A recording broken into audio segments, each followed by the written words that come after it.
நடந்து வரும் ஐபிஎல் தொடரில் இன்றைய தினம் சிஎஸ்கே அணியும் டெல்லி அணியும் மோதியது.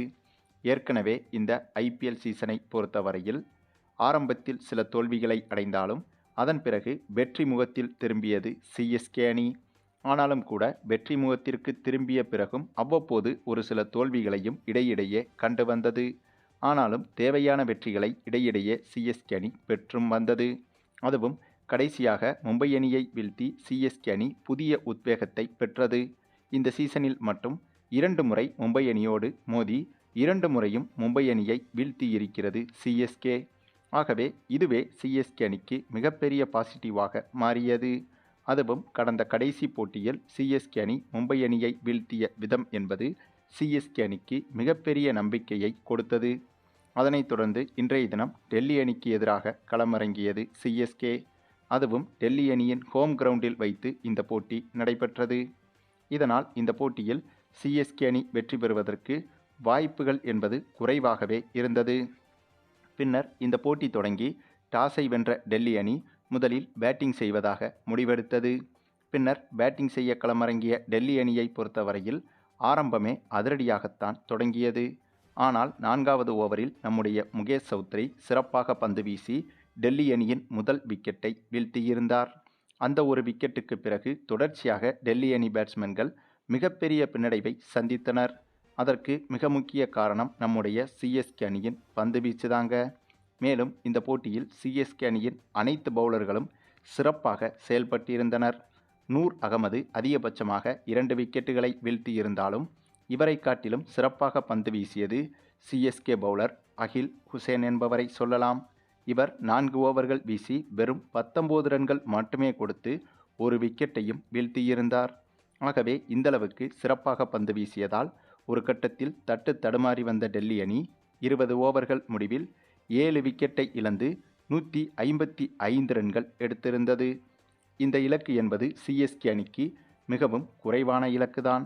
ஆனாலும் டெல்லி அணியின் ஹோம் கிரவுண்ட் என்பதால் இந்த ஒரு இலக்கம் கூட இந்த போட்டியை பொறுத்தவரையில் சிஎஸ்கே அணிக்கு கடினமாக இருக்கும் என்றுதான் எதிர்பார்க்கப்பட்டது. அப்படிப்பட்ட எதிர்பார்ப்புகளுக்கு மத்தியில் இந்த போட்டியில் சேசிங் செய்ய களமிறங்கிய நம்முடைய சிஎஸ்கே அணி இந்த முறையும் அவ்வப்போது பேட்டிங்கில் சற்று திணறினாலும் கூட ஒரு வழியாக சமாளித்து இந்த போட்டியில் ஒரு கட்டத்தில் சிஎஸ்கே அணி வெற்றியும் பெற்றது.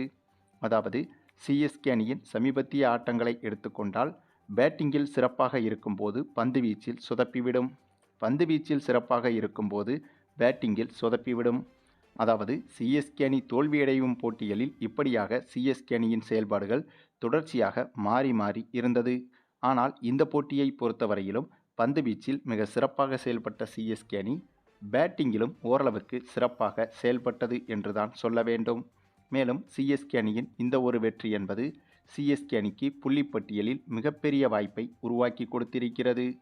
ஏனென்றால் இந்த போட்டி தொடங்குவதற்கு முன்பு புள்ளிப்பட்டியலில் 6வது இடத்தில்தான் சிஎஸ்கே அணி இருந்தது.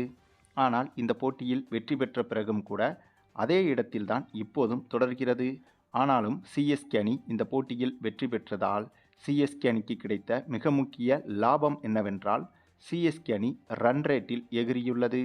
அது மட்டுமில்லாமல் இன்னும் ஒரே ஒரு வெற்றியை பெற்றாலே புள்ளிப்பட்டியலில் நேராக 3வது இடத்திற்கே சிஎஸ்கே அணி சென்றுவிடும். அந்தளவுக்கு 3வது இடத்திற்கு சிஎஸ்கே அணி செல்வதற்கு இந்த போட்டியின் வெற்றி என்பது சிஎஸ்கே அணிக்கு மிகப்பெரிய ஏற்றத்தை கொடுத்துள்ளது. அதுவும் இன்னும் 2 போட்டிகளில் வெற்றி பெற்றுவிட்டால் முதல் இடத்திற்கே சிஎஸ்கே அணி சென்றுவிடும். மேலும் டெல்லி அணியின் ஹோம் கிரவுண்டில் வைத்தே டெல்லி அணியை வீழ்த்திய சிஎஸ்கே அணியின் இந்த ஒரு சம்பவம் என்பது கண்டிப்பாக சிஎஸ்கே அணிக்கு கூடுதல் நம்பிக்கையை ஏற்படுத்தியிருக்கும். ஆகவே இந்த போட்டியில் வெற்றி பெற்று 2 புள்ளிகளை அதிகப்படுத்தியது மட்டுமில்லாமல் எகிரியிருக்கும் சிஎஸ்கே அணியின் ரன் ரேட், அதுபோக டெல்லி அணியின் ஹோம் கிரவுண்டில் வைத்தே டெல்லி அணியை வீழ்த்தியதால் அந்த ஒரு பாசிட்டிவான நம்பிக்கையும் சிஎஸ்கே அணிக்கு உருவாகியிருக்கிறது. ஆகவே அடுத்து வரும் போட்டிகளில் ஏதேனும் ஒரு போட்டியில் வெற்றி பெற்றால் கூட நேரடியாக புள்ளிப்பட்டியலில் 3வது இடத்திற்கும், 2 போட்டிகளில் வெற்றி பெற்றால் புள்ளிப்பட்டியலில் முதல் இடத்திற்கும் கூட சிஎஸ்கே அணி சென்றுவிடும். அதுவும் சிஎஸ்கே அணியை பொறுத்தவரையில் பாதி சீசனுக்கு மேல் முதல் 4 இடத்திற்குள் புள்ளிப்பட்டியலில் சென்றுவிட்டால் அடுத்து கீழே இறங்கியதாக சரித்திரமே கிடையாது. ஆகவே அடுத்த ஒரு வெற்றி என்பது சிஎஸ்கே அணியை புள்ளிப்பட்டியலில் முதல் 4 இடத்திற்குள் கொண்டு சென்றுவிடும். அப்படி சிஎஸ்கே அணி சென்றுவிட்டால் எளிதாக பிளே ஆஃபுக்குள் சென்று இந்த முறை ஐபிஎல் கோப்பையையும் வென்றுவிட முடியும். சரி, நீங்கள் சொல்லுங்கள், சிஎஸ்கே அணியின் இந்த ஒரு சிறப்பான தொடர்ச்சியான மேஜிக் வெற்றியை பற்றியும் சிஎஸ்கே அணியின் இந்த போட்டியின் பெர்ஃபார்மன்ஸை பற்றியும் உங்களுடைய கருத்துக்களையும் கமெண்டில் தெரிவிங்க.